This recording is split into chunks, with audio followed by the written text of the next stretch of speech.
Did you know that the Bible predicted fatherless generations thousands of years ago?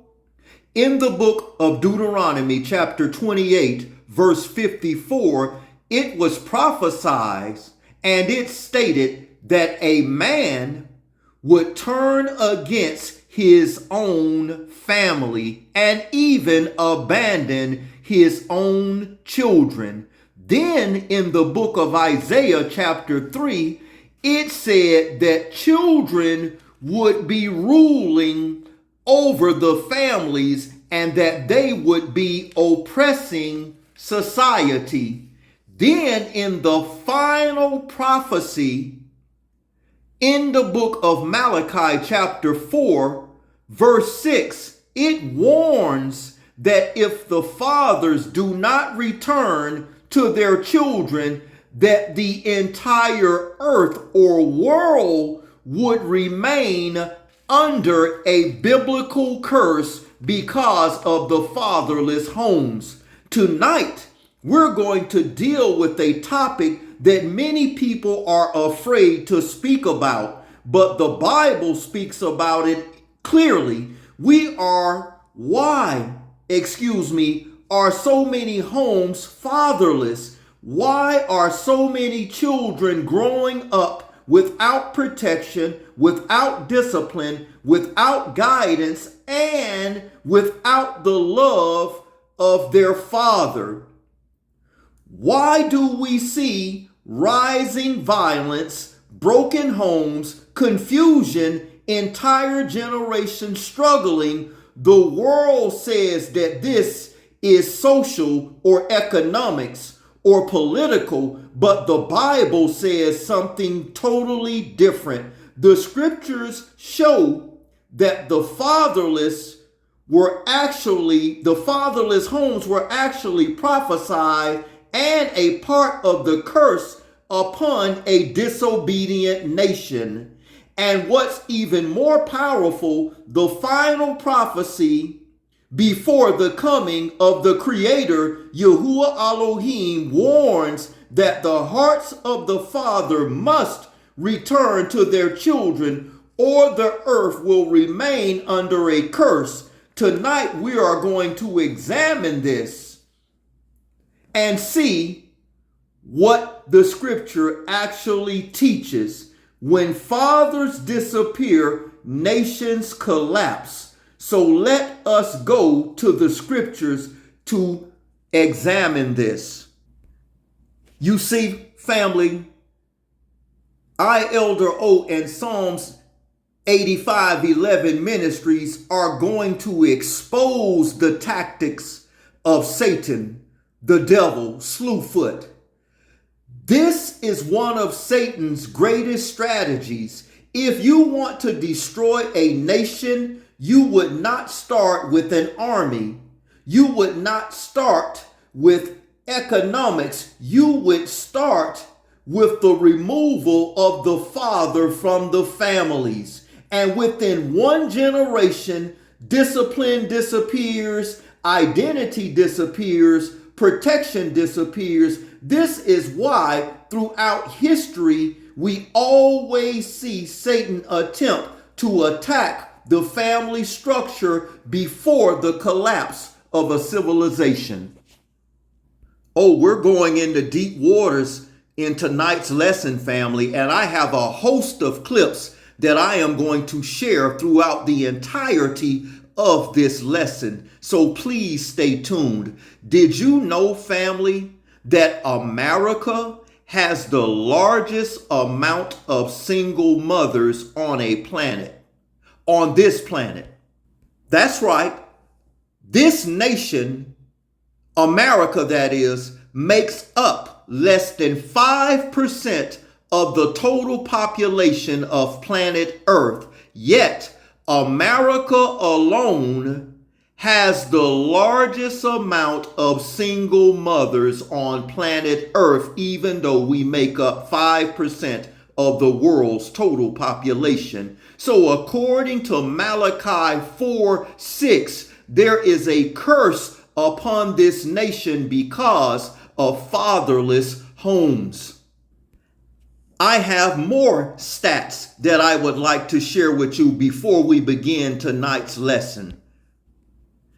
Single mother statistics that will blow your mind. Did you know that there are more than 15 million single mothers in America today? This article is a few years old. That number has greatly increased since then.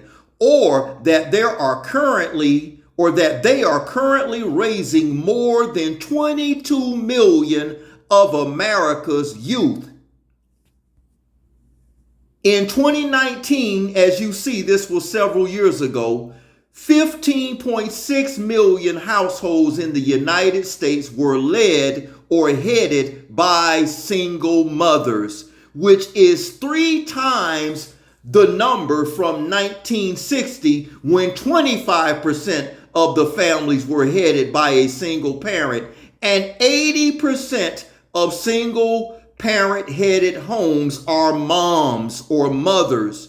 In 2018, 40% of babies born in the United States were born to unwedded or married mothers.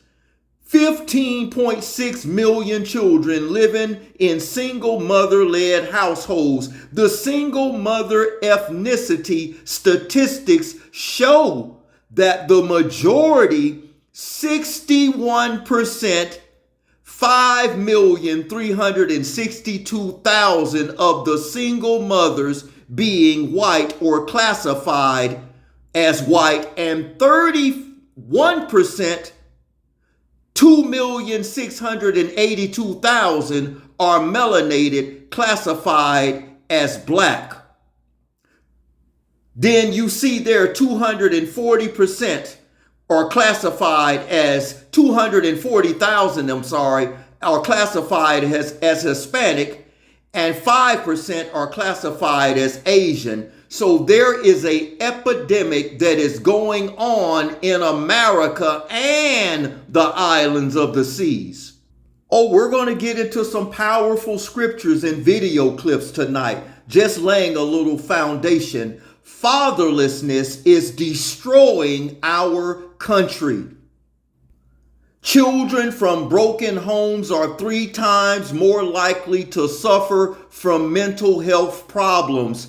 Fatherless homes is not only destroying this nation and putting a curse upon the nation, you are destroying the children themselves by the fathers not being inside of the homes. According to the National Fatherhood Initiative, please look this website up to get all of the facts pertaining to fatherless children.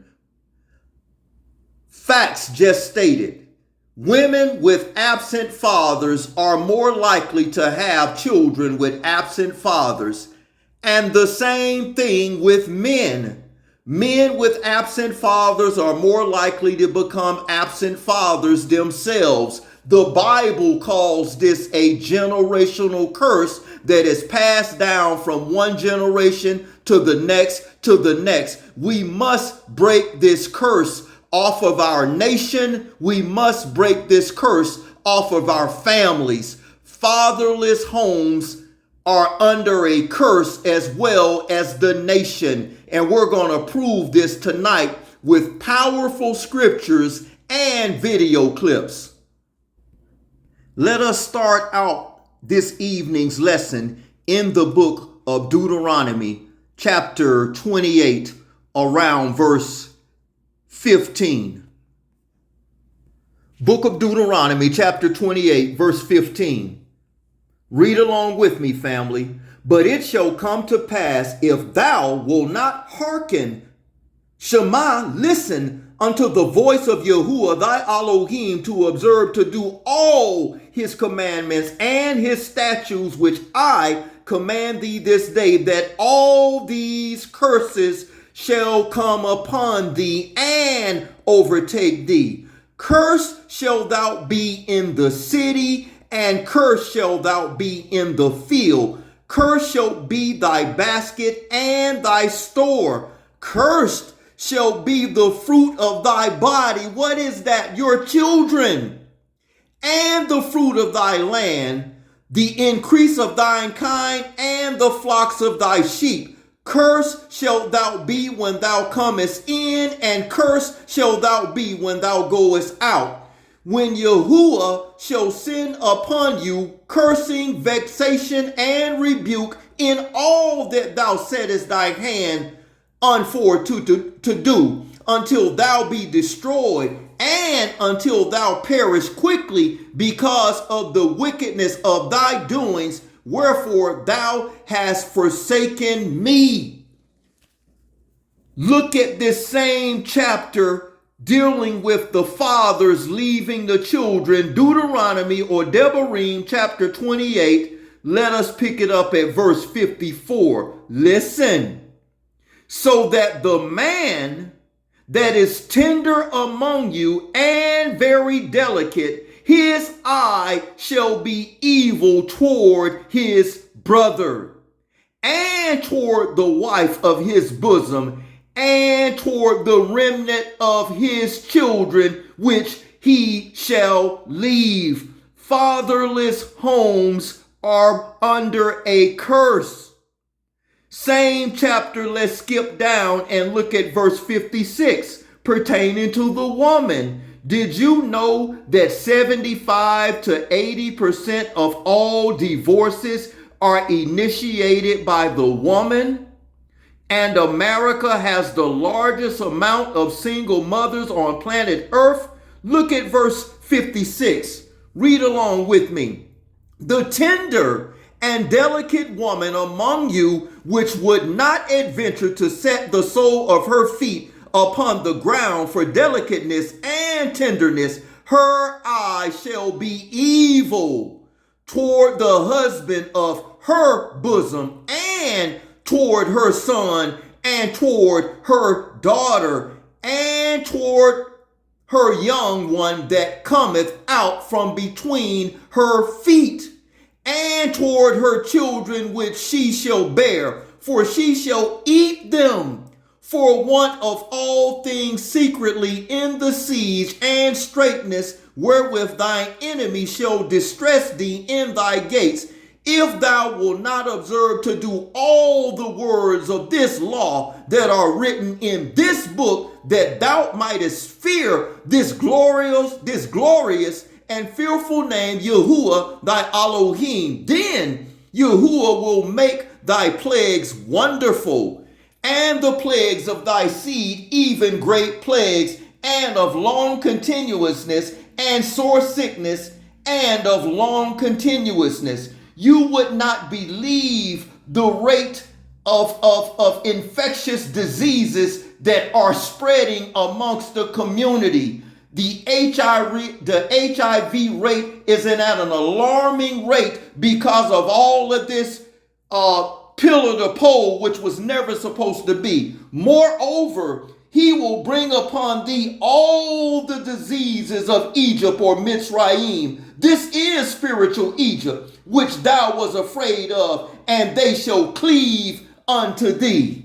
All because they refuse to hearken unto the law, statutes, and commandments of Yahuwah Elohim, and they want to go from tent peg to tent peg, and these things were to never be. Thou shalt not sow mingle seed in a field. Hey, your mama fine. She was fine. Fine as a mother. And had a bunch of kids by a bunch of different guys. Yeah, but ladies, she was one of them women that had a bunch of kids and was still fine. Feel my heart. Like you didn't know it. Listen, you didn't know she had these kids because she hid us out of my grandmother's house. Wow. So once you get the dude all the way in, she said, I want you to meet somebody. Oh my goodness. And we come out the room like a Brahma. We're not supposed to be, family. One at a time. The oldest one all the way down to the little. Sometimes we have to laugh, not to cry. My little brother's father married my mother with 5 kids. Woo. Wow. 5 kids. My mother was fine all the way to the end. Why? Thou shalt not sow diverse seeds in a mingled field. Repent. Please repent. These things were to never be, family. Oh, I have so much more to share with you. Stay tuned. Family, what do you think thus far about this evening's lesson? Do you believe the rise of fatherless homes is a part of what the Bible warned us about thousands of years ago in the book of Deuteronomy 28:54 and Malachi chapter 4 verse 6? Or do you think society is ignoring this? Let me know what you think in the comment section below. I have so much more to share with you in this evening's lesson pertaining to this topic. Stay tuned.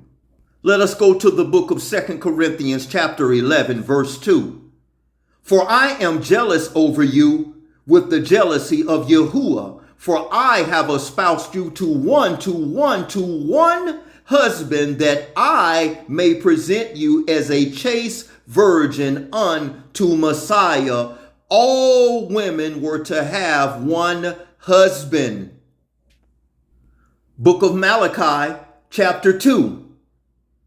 We're going to prove without a shadow of a doubt that marriage, biblical marriage that is, never took place in a church or a courthouse. Listen, Book of Malachi, chapter 2. Verse 14. Write this down, family. Yet ye say, wherefore? Because Yahuwah have been witness between thee and the wife of thy youth, against whom thou hast dealt treacherously, yet she is thy companion and the wife of thy covenant. All covenants were established by the shedding of blood. The Old Testament covenant was established by the shedding of animals' blood. The New Testament covenant was established by the shedding of Yahushua, the Messiah, Christ's blood, and marriages were established by the shedding of blood. We read in Malachi 2:14, it says, the man dealt treacherously with the wife of his youth, because after she had given him her virginity, most often he leaves her and goes out into the great by and by. And according to Yahuwah, that is evil. That is wicked. Let us go to the book of Matthew 25 to further establish this point. Book of Matthew chapter 25, and we're going to look at verse 1. Then shall the kingdom of heaven, or Shamayim, be likened unto 10 virgins, which took their lamp and went forth to meet the bridegroom. Notice in verse 1, there were 10 virgins, which is related to the sexual matters of a woman, meaning they had never been touched by any man. These are the only women that were invited to the wedding ceremony. There's more. Let us go to the book of Isaiah 62 verse 5 to further establish this. Book of Yeshayahu, or Isaiah chapter 62 verse 5. For as a young man married a virgin, so shall thy sons marry thee, and as the bridegroom rejoiceth over the bride, so shall thy Elohim rejoice over thee. How does a young man marry a virgin, in which in Malachi 2:14 Yahuwah Elohim was witness of? Let us go to the book of Tobit to further establish this. Chapter 6, proving without a shadow of a doubt that according to Yahuwah Elohim, the bedroom, not a courthouse, not a church, is the marriage chamber. Book of Tobit, chapter 6. Let us look at verse 16. establishing the marriage chamber.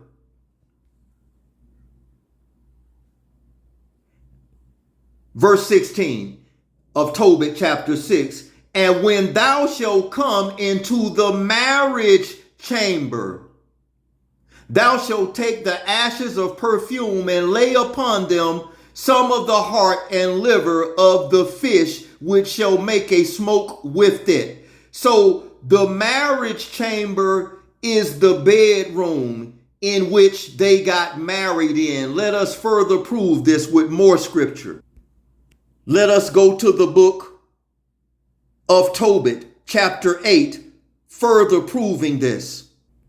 Please forgive the photos, family. Book of Tobit, chapter 8, verse 1. And when they had supped, they brought Tobias in unto her.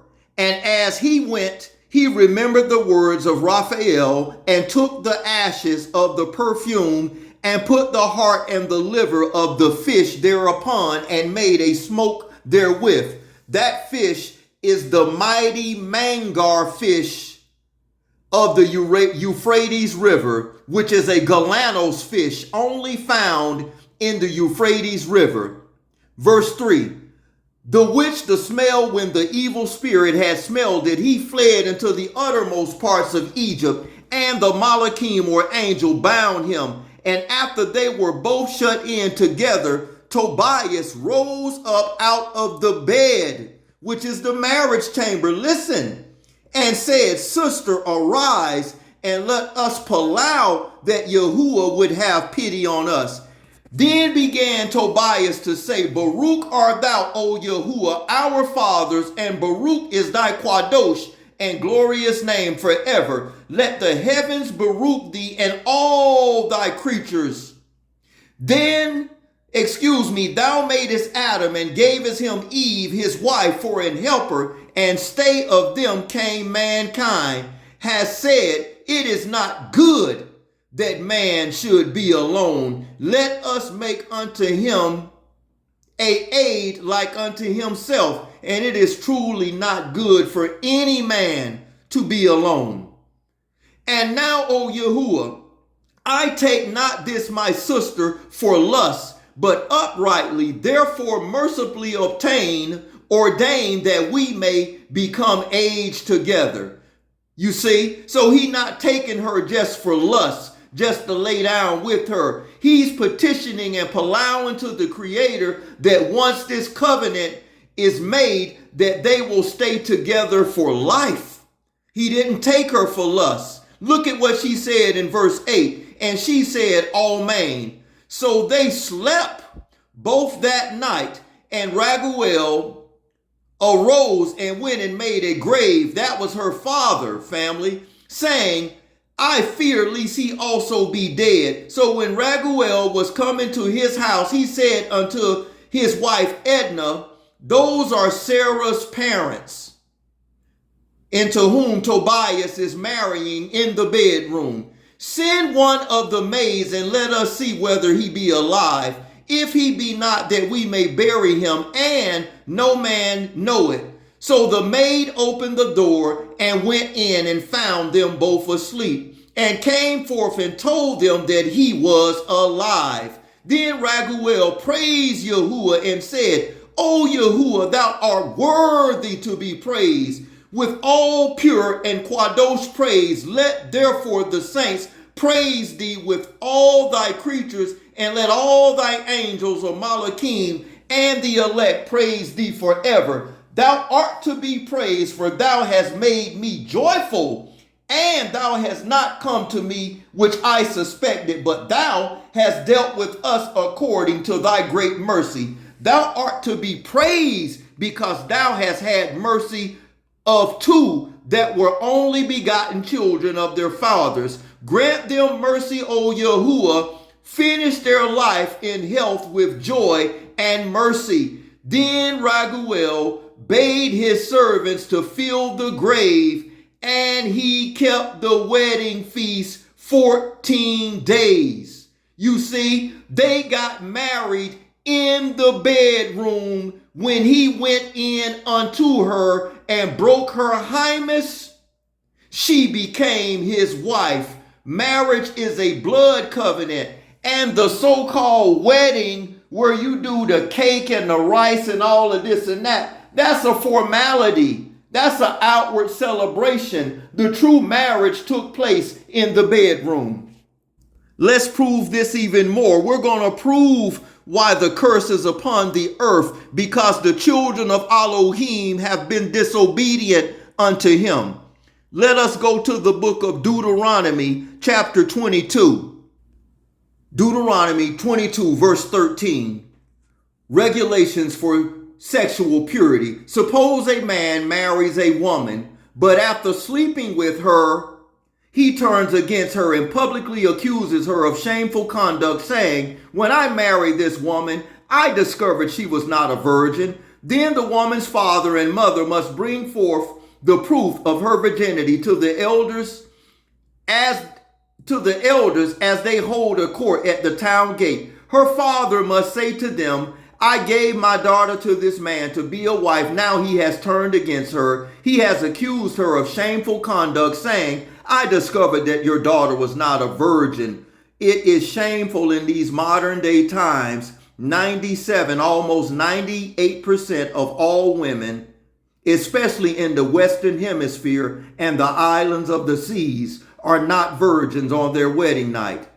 You see, I discovered that your daughter was not a virgin, but here is the proof of my daughter's virginity. Then they must spread her bed sheet before the elders. The elders must take that man and punish him. They must also fine him 100 pieces of silver, which he must pay to the woman's father, because he has publicly accused a virgin of Israel of shameful conduct. The woman will then remain the man's wife, where he married her in the bedroom, and he may never divorce her. Malachi 2:14, Yahuwah Elohim was witness between the wicked man and the wife of your youth, which you left.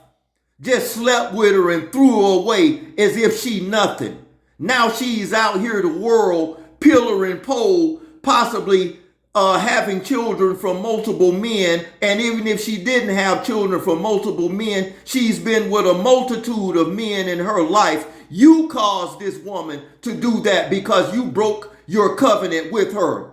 But suppose the man's accusations are true and he can show that she was not a virgin. The woman must be taken to the door of her father's house, and there the men of the town must stone her, for she have committed a disgraceful crime in Israel by being promiscuous while living in her parents' home. In this way, you will purge this evil from among you. The things that we are doing now are not biblical. Marriage and divorce, makeup, breakup, separation, those things were to never be. That was the true qualifications for a wife. If it were not for the shed blood of Yahushua, this world would be in total desolation and destruction. You were not to add to the Father's word, and they were not to take away. They invented marriage licenses in the year 1100 by the Church of England. Marriage licenses are not biblical. The bedroom is the marriage chamber. This is why the curse is upon this nation. This is why this curse is upon the earth, because of all of this covenant breaking and fatherless homes, and it has displeased the Creator, Yahuwah Elohim. Then misled people love going to the book of Deuteronomy 24 verse 1, when it says, when a man have taken a wife and married her, and it come to pass that she find no favor in his eyes, because he have found some uncleanliness in her, let him write her a bill of divorce and give it in her hand. And when she is departed out of his house, she may go be another man's wife. The word wife in Deuteronomy chapter 24 verse 2 was added by the false pens of the scribe. Jeremiah 8:8, 1 Chronicles 2:55, Yahuwah Elohim never sanctioned serial monogamy, marriage and divorce, marriage and divorce. That's not of Yahuwah. That's why the curse is put upon the earth or placed upon the earth because of continual covenant breaking and fatherless homes. Oh, there's more. There's so much more. Let's go to the book of Mark chapter 10. What do you think so far with this evening's lesson, family? Please comment below. I have some powerful clips that I'm going to share toward the end of this lesson. Stay tuned. You don't want to miss it. Book of Mark chapter 10. And if, verse 12. Well, let's pick it up at verse 11. And he saith unto them, whosoever shall put away his wife, Malachi 2:14, and marry another, committeth adultery against her. And if a woman, 75 to 80% of all divorces are initiated by women, shall put away her husband and be married to another, she committeth adultery. Are you starting to clearly see?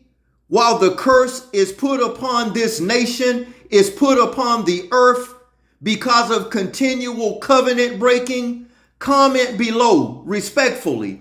Oh, there's more, so much more. Book of Romans chapter 7, verse 1. Know you not, brethren? For I speak to them that know the law, how that the law have dominion over a man as long as he live. For the woman which have an husband is bound by the law to her husband so long as he lives. But if her husband be dead, she is loosed from the law of her husband. So then, if while her husband live, and she be married to another man, she shall be called an adulteress. But if her husband be dead, she is free from that law, so that she is no adulteress, though she be married to another man. So you can go down and get all of the man-made marriage certificates you want, change your name a multitude of times. According to you, Yahuwah Elohim, you are in adultery. And because these men dealt treacherously with the wife of their youth and caused her to break the curse, caused her to break the marital union, it puts this nation and this earth under a curse. In the book of Leviticus, chapter 19, verse 19, it states, thou shalt not sow thy field, which is symbolic of a woman's body, with mingled seed. This is the same parable that is mentioned in the book of Matthew, chapter 13, which we'll read shortly, verse 36 through 39. The word seed in Matthew 13, 36 through 39 is the Greek Strong's Concordance number 4690, sperma, sperma, offspring. Look at Jeremiah 3:1. They say, if a man put away his wife and she go from him and become another man, shall he return to her again? Shall not that land, which is the field symbolic of her body, be greatly polluted? But thou hast played the harlot with many lovers, yet return unto me again, saith Yahuwah. Let us go to Matthew 13, verse 36.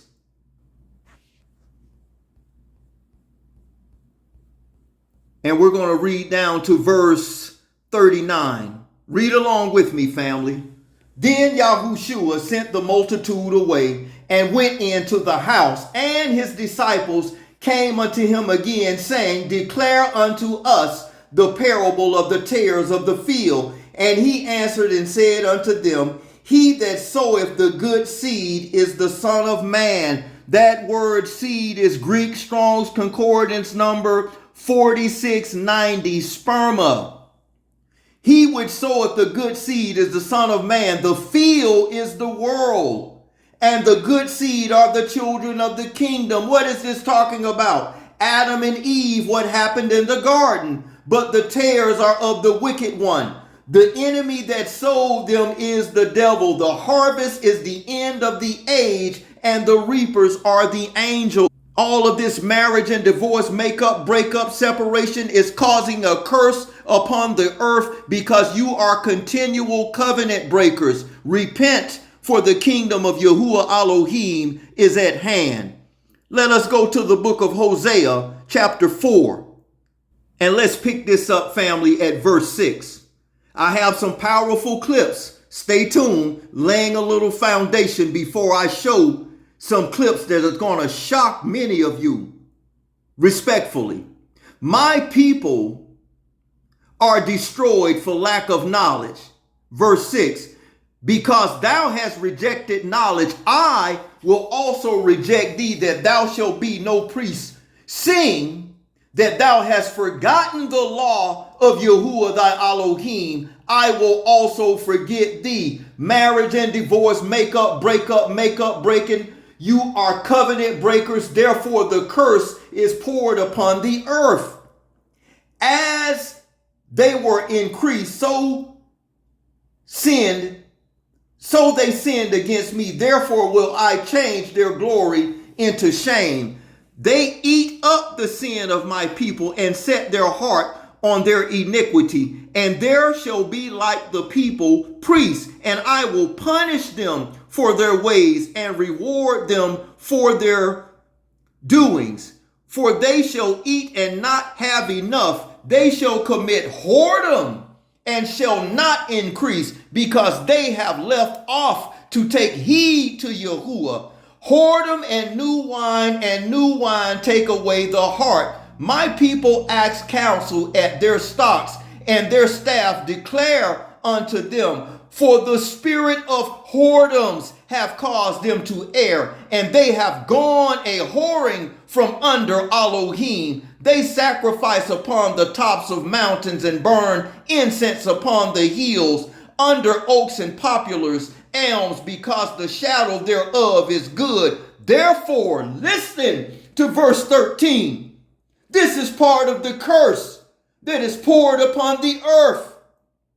Therefore, your daughters shall commit whoredom, and your spouses shall commit adultery. I will not punish your daughters when they commit whoredoms, nor your spouses when they commit adultery, for they themselves are separated with WHORES, street women. They are separated with loose women, the men themselves. So when their wives go out here and commit adultery and their daughters are being turned from pillar to pole, Yahuwah Elohim doesn't punish them because the women they with aren't qualified to be a wife. Can you see what's going on while this curse is poured upon this nation, this earth? Look at what it says. For they themselves are separated with loose woman, and they sacrifice with the harlots. Therefore, the people that doeth not understand shall fall. I have a very powerful clip, but I must lay this foundation before I share with you what I'm about to share with you. Let us go to the book of Matthew, Matityahu, chapter 19, verse 3. The Pharisees also came unto him, tempting him, and saying unto him, Is it lawful for a man to put away his wife for every cause?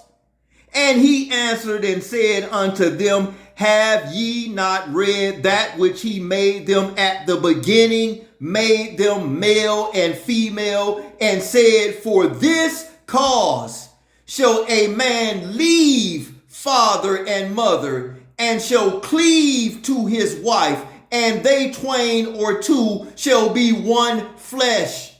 How does a husband and wife become one flesh? In the marriage chamber, which is the bedroom. And the only thing that broke a marriage was the death of a husband. Listen, Wherefore they are no more twain, but one. What therefore Elohim have joined together, let not man put asunder. Then they say unto him, why did Moses command to give a writing of divorcement and to put away? He saith unto them, Moshe or Moses, because of the hardness of your hearts, suffered you to put away your wives, but from the beginning it was not so. And I, look at what Yahushua says, the Messiah whom the world calls Christ. The bedroom is the marriage chamber, not a courthouse, not a church. And I say unto you, whosoever shall put away his wife, except it be for fornication. If your wife have not slept with another man, which broke the marital covenant, you were not to put her away. But I say unto you, whosoever shall put away his wife, except it be for fornication, comes from the Greek word porneia, or the Latin word fornix, Fornix. You see? Except it be for fornication, and shall marry another, committeth adultery. And whosoever marrieth her which is put away doeth commit adultery. Family, are you seeing how this curse is being poured upon the earth? Oh, there's more, so much more. Laying a little foundation. You see, marriage and divorce that's being taught on the television and inside these false-led assemblies called the churches is not the truth. The truth pertaining to adultery comes from the Hebrew word na'af, which is found in Leviticus chapter 20, verse 10. And it means in Hebrew, a woman that breaketh wedlock, which applies to Matthew 19:9, namely to note that in Matthew 9, it is because the first husband, the man that took her virginity with her father's permission, put her away so as to replace her, that he is therefore guilty of causing her to commit adultery, in which Malachi 2:14, Yahuwah Elohim was witness to that marriage in the bedroom. That is how he is guilty. He had caused his first wife to break her wedlock contract, and of course, that first wife for breaking her wedlock contract with her first husband, the man that took her virginity with her father's permission, and the second husband, the man who didn't take her virginity. You see, the second husband for participating in the act are both guilty, but notice, the second wife is not guilty of anything. And if the first husband had not put away his first wife, but instead kept her as well as marrying the second wife, he would not have caused his first wife to break her wedlock contract. Hence, he would not be guilty of any adultery. Adultery simply and only means a woman that breaketh wedlock. Family, did you know that? Research it. Comment below. Let us go to the book of 1 Timothy chapter 3, verse 1. This is a true saying. If a man desire the office of a bishop, he desire a good work. A bishop must be blameless, the husband of one wife. That word one in that particular passage of scripture is Greek Strong's Concordance Bible Dictionary number 3391. And it is Mia, M-I-A, and it means first, as first day of the week. Stay with me. A bishop must be blameless, the husband of one, a Mia, at least a first wife, vigilant, sober, of good behavior, given to hospitality, apt to teach, not given to wine, nor striker, nor greedy of filthy lucre, but patient, not a brawler, not covetous. So a bishop must have at least a first wife. Greek Strong's Concordance number 3391, Mia. That same word Mia is found in 1 Corinthians chapter 16. And let's look at verse 20, 1 Corinthians 16 and verse, let's see here. 1 Corinthians chapter 16, verse 2. Upon the first day of the week, let every one of you lay up by him in store as Yahuwah hath prospered him, and there be no gatherings when I come. That is the same Greek concordance number that was found for a bishop must have at least a first wife. That word first in this passage of scripture, 1 Corinthians 16:2, is Greek Strong's Concordance number 3391, Mia. A bishop must at least have a first wife, not one and only one wife. The word in the New Testament for one and only one is found in 1 Timothy chapter 5. 1 Timothy 5 verse 9. Let not a widow be taken into the number under 60, which is 60 years old, having been the wife of one man. That word one in 1 Timothy 5:9 is a different word. It is Greek Strong's Concordance number 1520, Heis, and it means number one, only one. So a woman must have one husband. The curse is poured upon the earth because of continual covenant breaking and fatherless homes. Oh, there's more, so much more. Comment below what you think thus far, family. I have a powerful clip I'm about to share, but I must lay this foundation. Let's go to the book of 1 Corinthians chapter 7, verse 1. Now concerning the things whereof ye wrote unto me, it is not good for a man not to touch a woman. Nevertheless, to avoid fornication, let every man have his own wife, and let every woman have her own husband. The word own for the man is a different Greek Strong's Concordance number for the word own for the wife. The word own for the wife is Greek Concordance number 2398, and it is idios. Let's prove this. To prove this quickly, looking at this in the interlinear, on the bottom is the English, on top is the original Greek with the concordance numbers on top. Because, however, of sexual immorality, each man his own. Notice the word for the man is Greek Concordance number 3558. So it's a different word, he. Now, let us look at the word for the woman, the wife, and each woman her own. Look at the word own for the woman, 2398, and it is idios. This is the same word found in Matthew chapter 9. Let's prove this. Matthew 9:1, and having entered into a boat, he passed over and came to his own idios city. Let's read this in the regular King James, proving that the word idios in Matthew 9:1 is the same word we read in 1 Corinthians 7:2, where it says, let every woman have her own idios husband.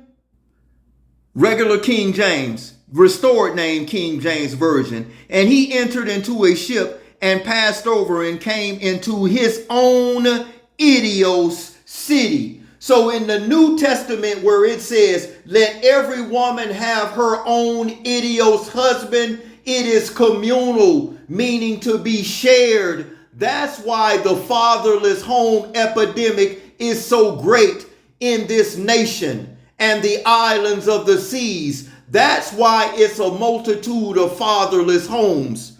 Let every woman have her own idios, communal, shared husband. While a woman may not be shared by more than one man, a man may be shared by multiple wives. That's why this community and this nation is in such is under a curse. Please don't get upset what I just said. I'm not telling anybody to participate in the lifestyle. I am simply stating facts. The curse is placed upon the earth, this nation, because the homes are led by fatherless children and women. They lied to you, family. Look at the map. The only thing I am promoting is truth and nothing else. Not stating that anyone has to participate in the lifestyle, but this is why the curse is placed upon the earth. On this map, they have the blue representing females and the pink representing males. What do you see on the planet? Far more women on the planet than men. That's why there is such an epidemic of fatherless homes, and the curse is upon the earth because the whole false construct of this man-made monogamous system is not biblical. See, respectfully, they come with this Old Testament, New Testament. Let us run this down really quick. There is no such thing. The New Testament is actually the renewed covenant. Book of Yehukanan, or John chapter 7, verse 16. Stay tuned. I have a powerful clip. I'm just lining this up. Yahushua answered them and said, my doctrine is not mine, but his that sent me. So the words that the Messiah Yahushua spoke are not his, but they belong unto the Father. Book of Proverbs chapter 4, verse 2. Listen, for I give you good doctrine, forsake ye not my law. Book of Matthew chapter 7, verse 28. And it came to pass, when Yahushua had ended these sayings, the people were astonished at his doctrine. But remember, his doctrine was not his. You see? Book of Deuteronomy, chapter 13, verse 1.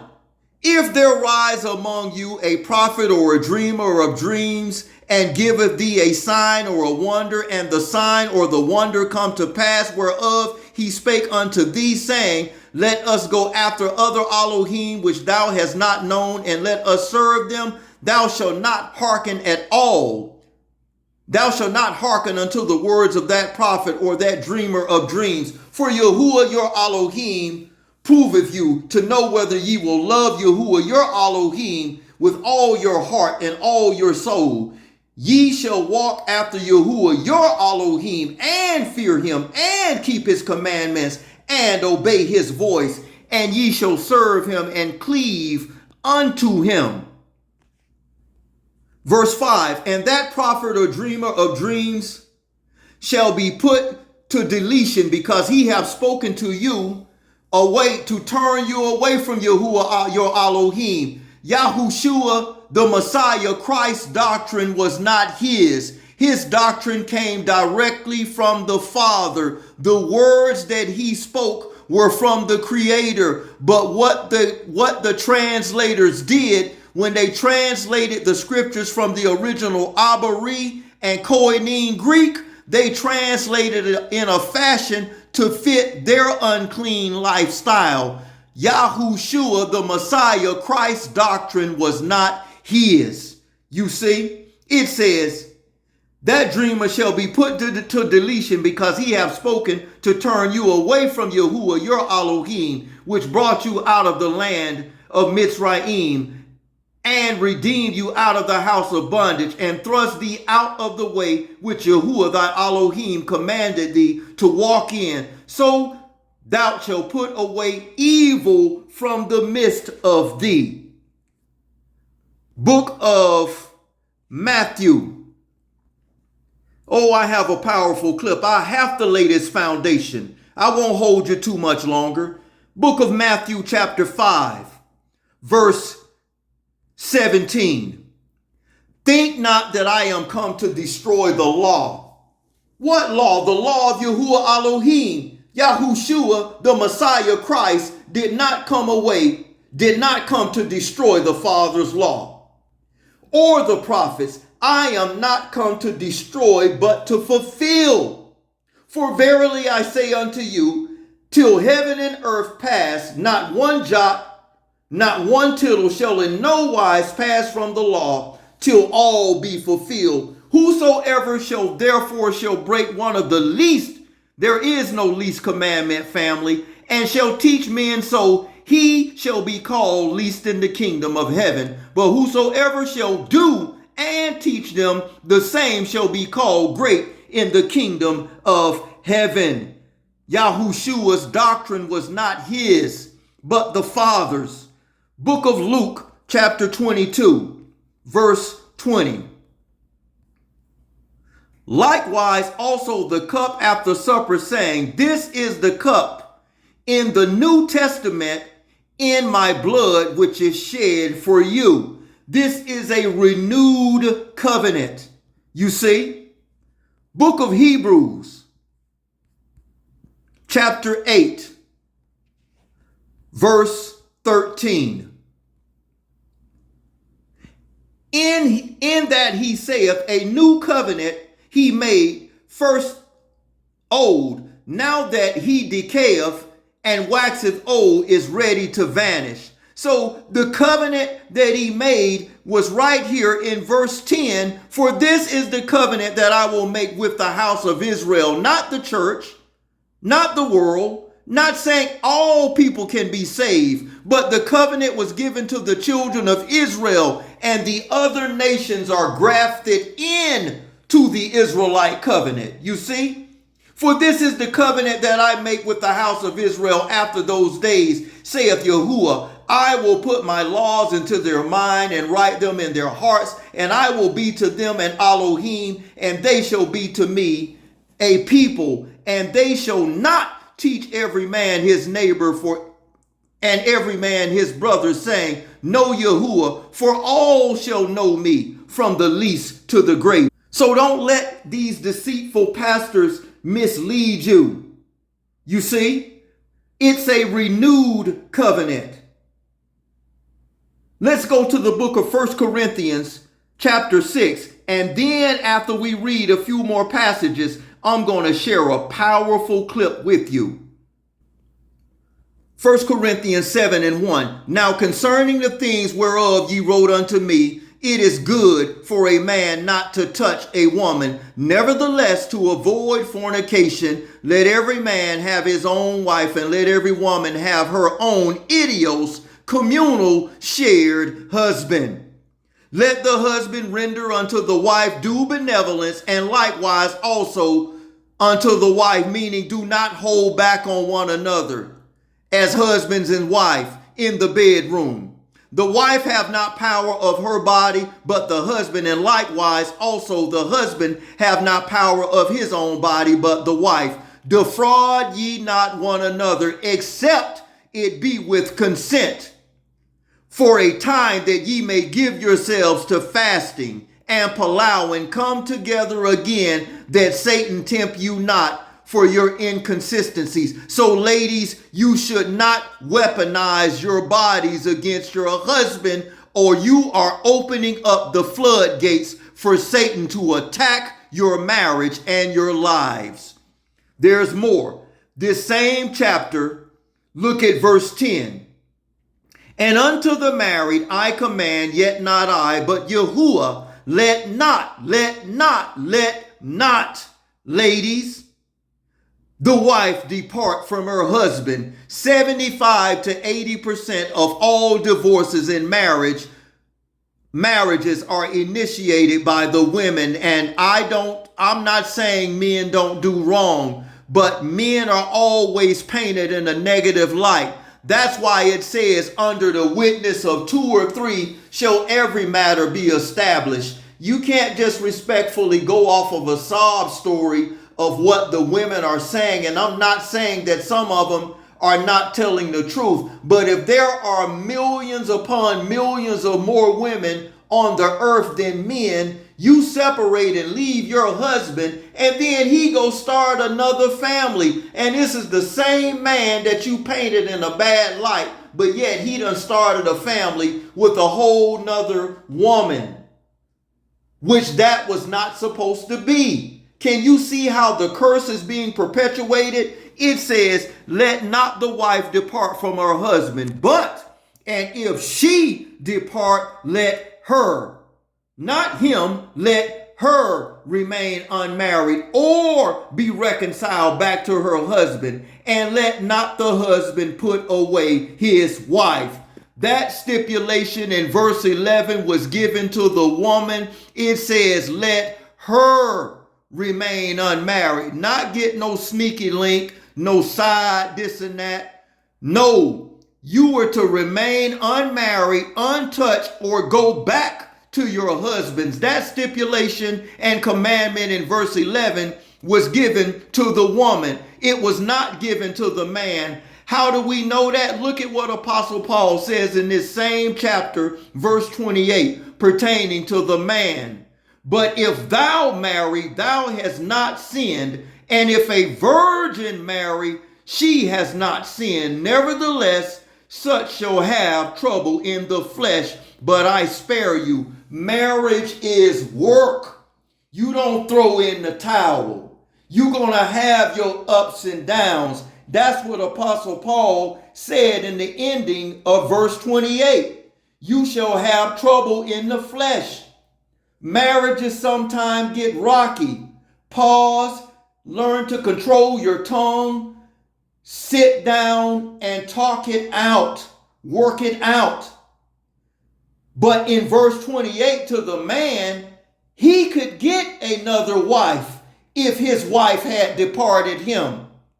You see, this is why the curse is put upon the earth, because of continual covenant breaking. Serial monogamy is utterly evil. But if thou, the man, marries, if he gets another wife, he has not sinned.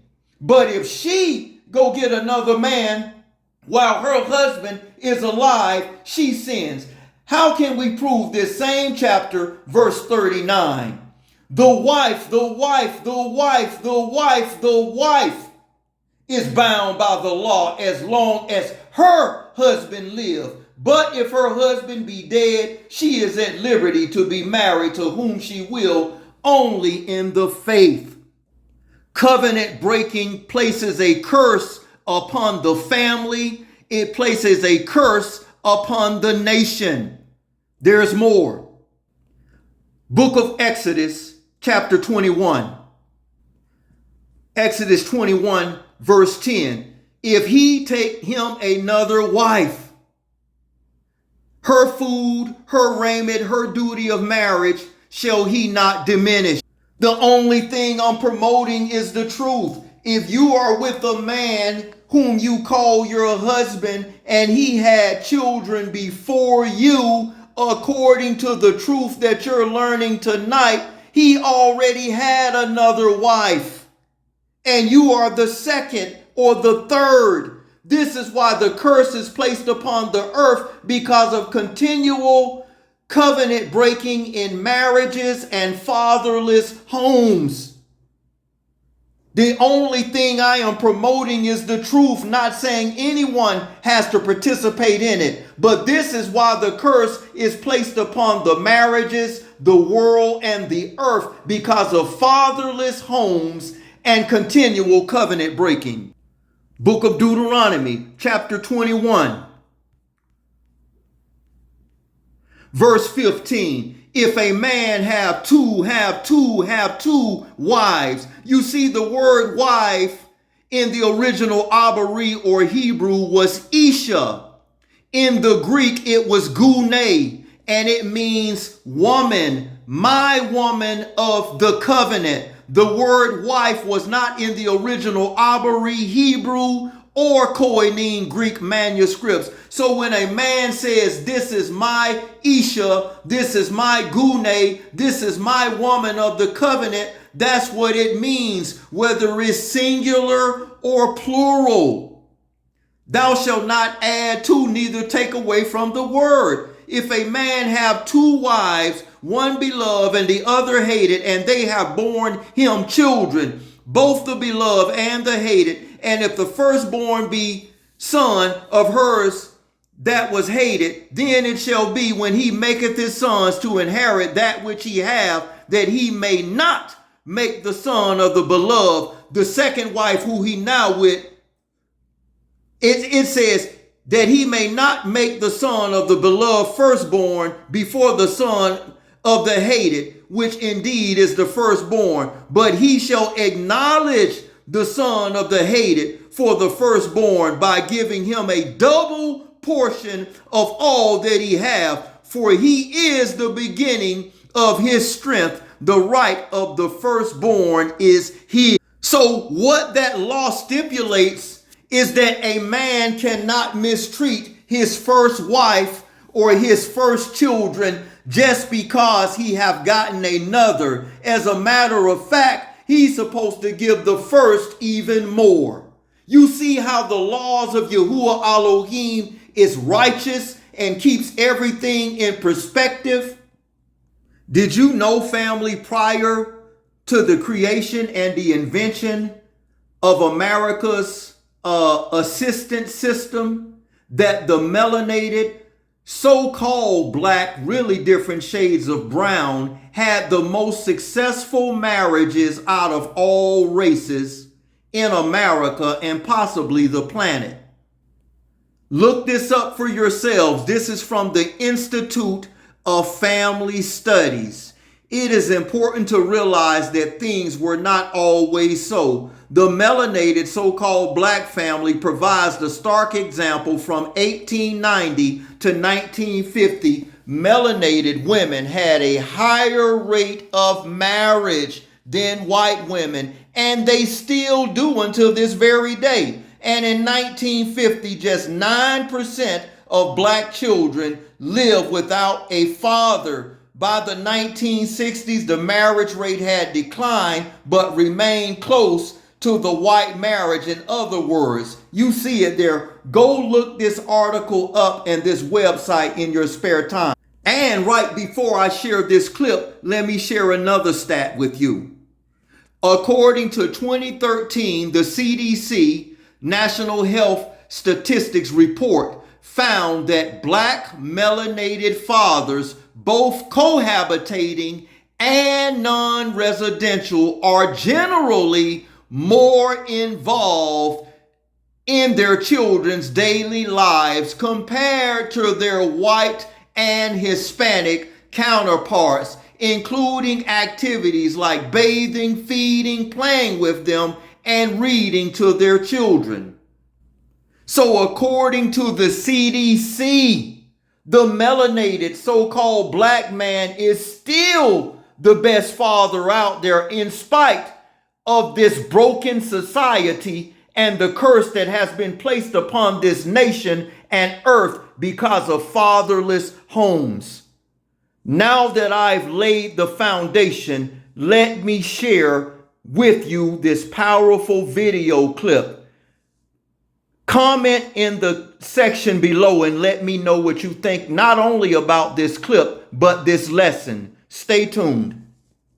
Of Listen. Divorced women, the ones that divorced their husbands for cheating, are now actually dating married men.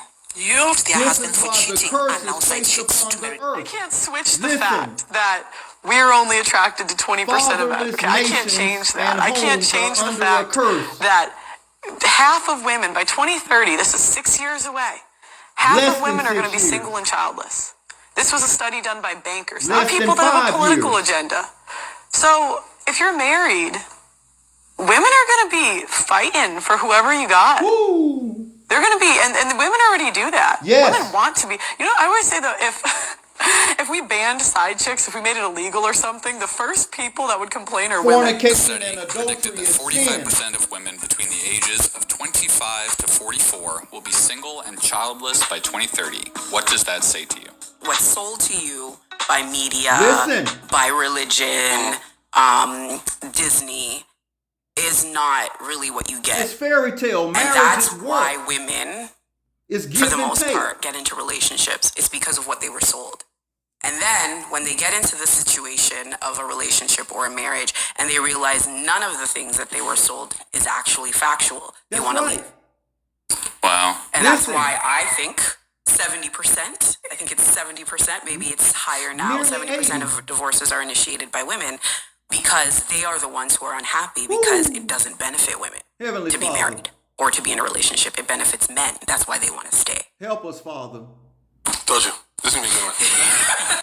Vilify someone because your relationship ended with them. We're still friends. We still have a deep connection to each other. We're always going to be family to each other. Pay attention. What an amazing thing to be able to teach your children if it's true. So I applaud the guy. I think it's great. I applaud him and I applaud both of these women. You don't have to. Here we go. I talk about the fact that my ex-wife lives with my wife and I and our kids. It is a rare situation. She's lived with us now for 7-8 years. Hallelujah. And she's literally just a part of our family. Yes. Because my wife and Elisha and I have 4 young kids as they're well. not ready for the truth. They know we used to be married family? because our older children who are in their 30s, they come over all the time, and they know that Tracy is their mom and I'm their dad, but they're brothers and sisters, but their mom is different. It just become this blended family that is awkward from the outside, but it actually works perfectly.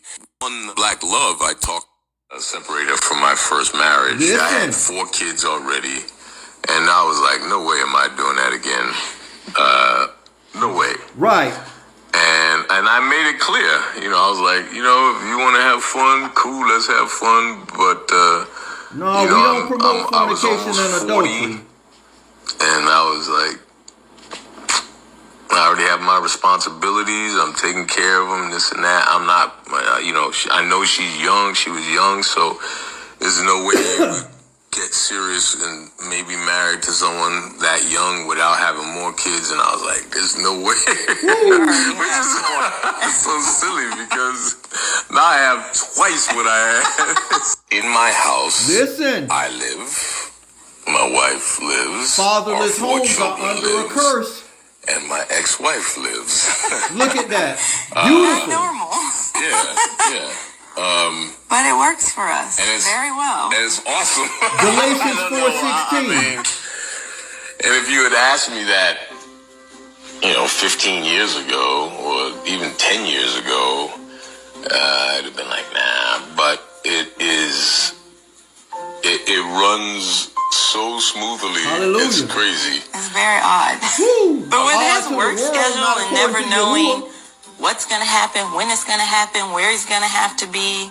I mean, last year I was out of the country for like 7 months. Davis was born, and when Davis hit 2 months, he was in Australia, France, South Africa, Atlanta. He was gone for like 5.5 months.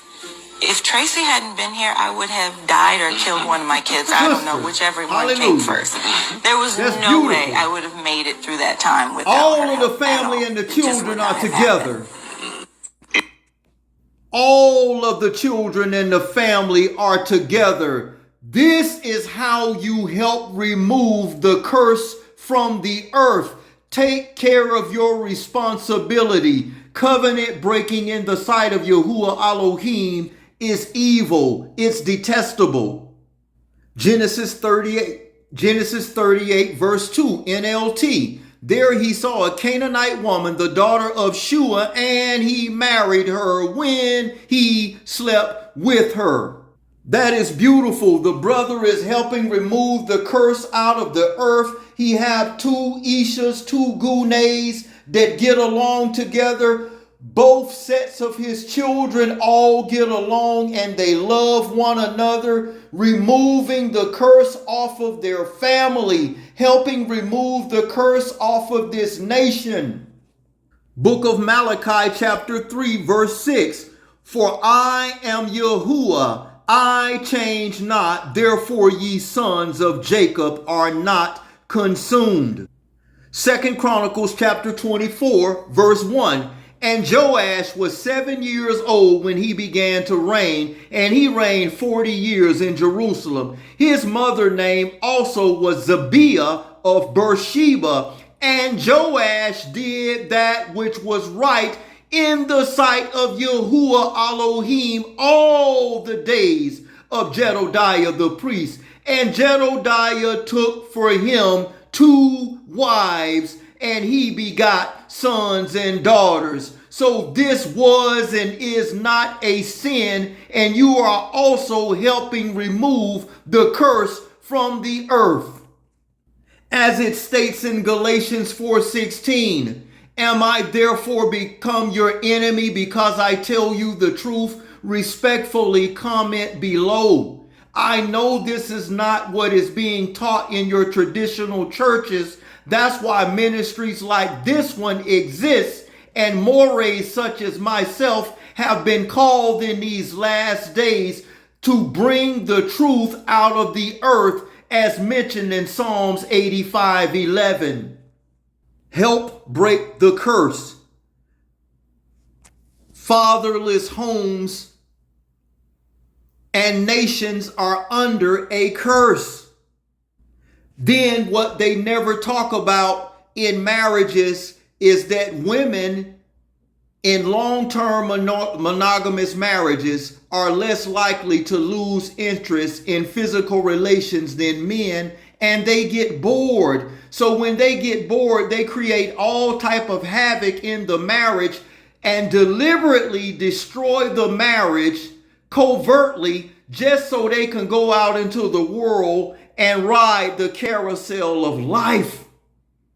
This is utterly detestable, and not only you are putting a curse on your family and this nation, but the world.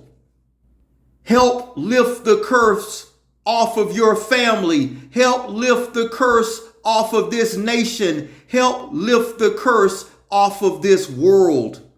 It's destroying this nation.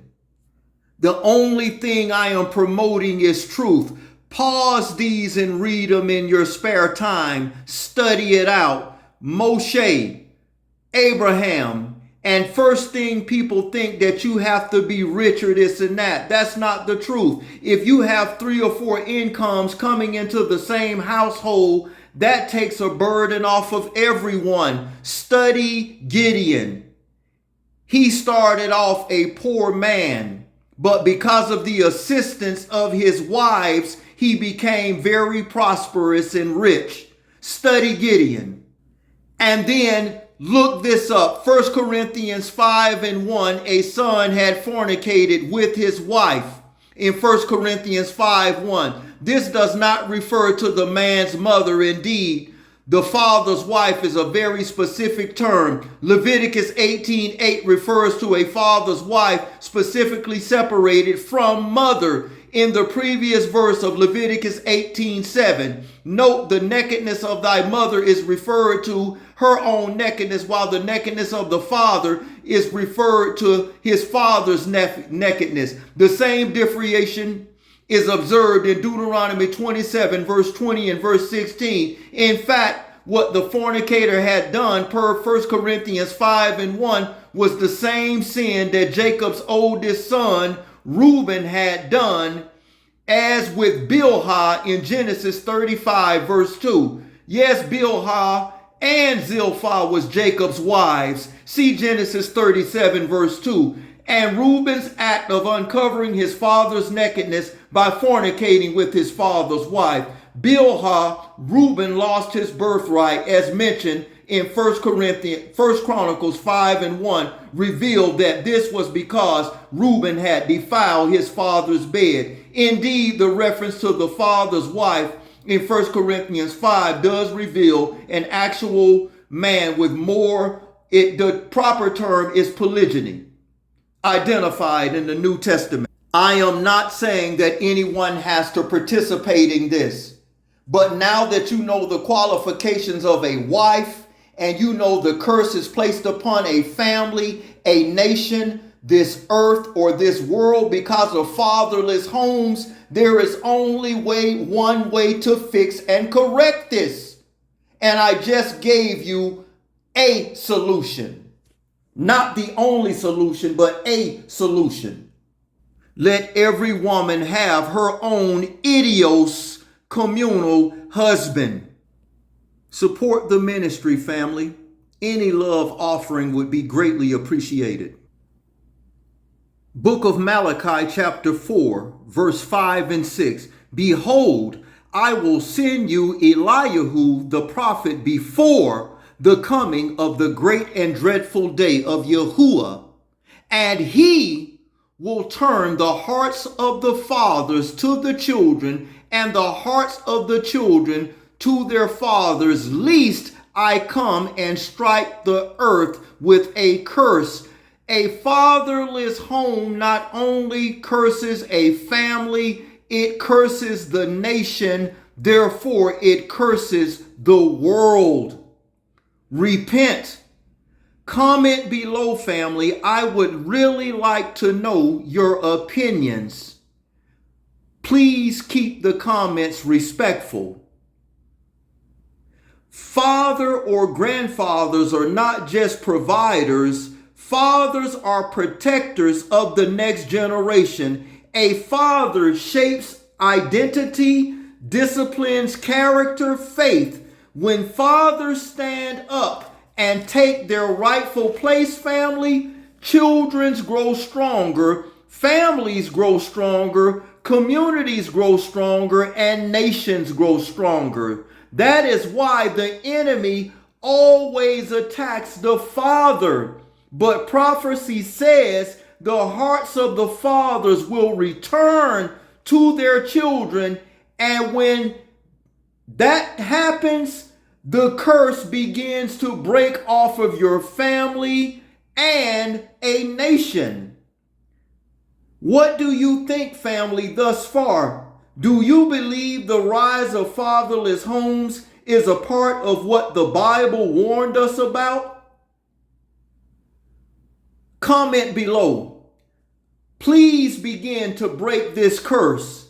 If this lesson has barak you, if this lesson has helped you understand prophecy and scripture, please share this with someone who needs to hear it. Like, share, and subscribe.